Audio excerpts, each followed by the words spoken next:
Assalamualaikum warahmatullahi wabarakatuh. Salam dan bahagia.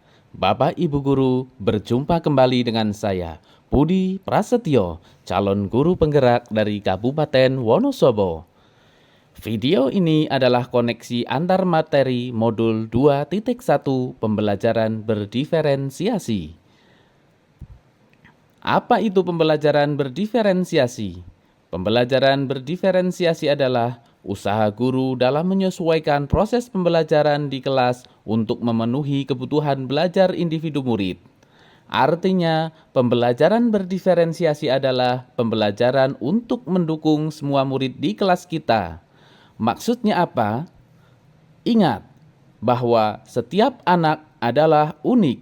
Mereka punya kelebihan dan bahan serta kekurangannya masing-masing. Begitu pula dengan minat gaya belajar, kebiasaan pola pikir, kemampuan literasi, dan nilai lain-lainnya pasti berbeda.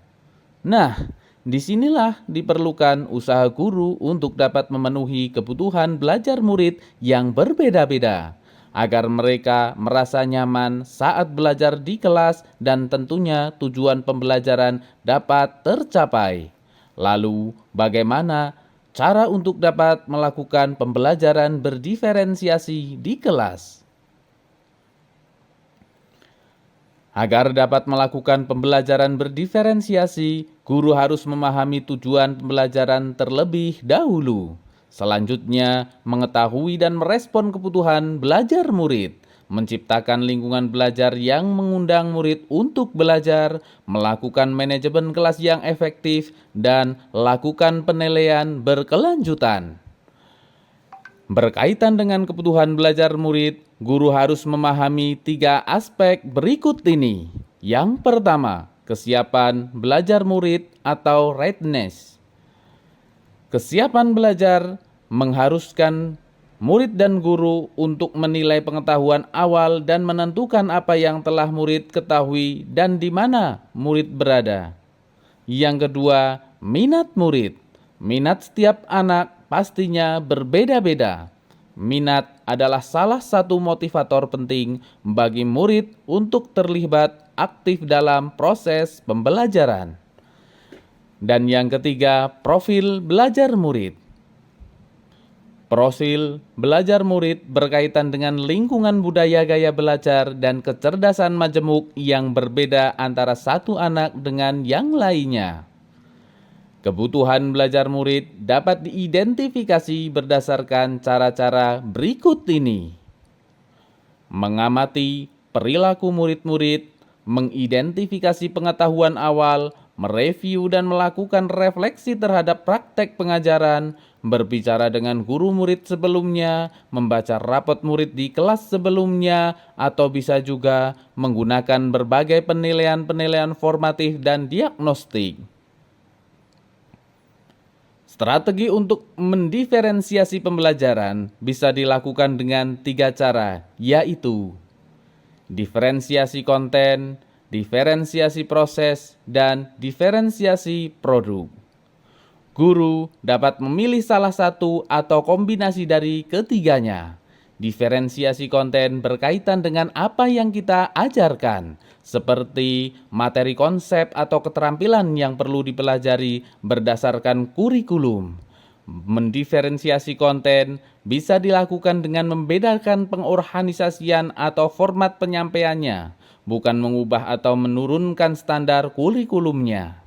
Diferensiasi proses berupa kegiatan yang memungkinkan murid berlatih dan memahami atau memaknai konten dengan cara membedakan proses yang harus dijalani oleh murid. Dan diferensiasi produk berupa bukti yang menunjukkan apa yang murid telah pahami dengan cara membedakan atau memodifikasi produk sebagai hasil belajar murid, hasil latihan penerapan, dan pengembangan apa yang telah dipelajari.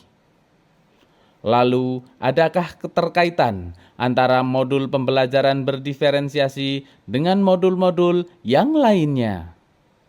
Ya, tentu saja ada. Untuk dapat melakukan pembelajaran berdiferensiasi, maka guru harus berusaha memenuhi kebutuhan belajar anak sesuai dengan kodrat alam dan juga kodrat zaman berdasarkan filosofi Ki Hajar Dewantara. Dalam melakukan pembelajaran berdiferensiasi, seorang guru penggerak harus berpihak pada murid, reflektif, mandiri, kolaboratif, dan juga inovatif untuk dapat menciptakan pembelajaran-pembelajaran berdiferensiasi agar dapat memenuhi kebutuhan murid itu sendiri. Dengan demikian, seorang guru penggerak dapat mewujudkan kepemimpinan murid dengan menuntun murid merdeka belajar. Hal ini sesuai dengan nilai dan peran guru penggerak selanjutnya. Pembelajaran berdiferensiasi pun dapat menjadi salah satu strategi untuk mewujudkan visi guru penggerak yang berpihak pada murid, dan dalam pelaksanaan pembelajaran berdiferensiasi antara guru dan murid harus ada kesepakatan kelas terlebih dahulu agar proses pembelajaran dapat berjalan dengan baik sesuai dengan nilai-nilai budaya positif. Demikian pemaparan koneksi antar materi modul 2.1. Semoga menginspirasi dan terima kasih. Salam dan bahagia, salam istimewa. Guru penggerak, tergerak, bergerak, dan menggerakkan. Wassalamualaikum warahmatullahi wabarakatuh.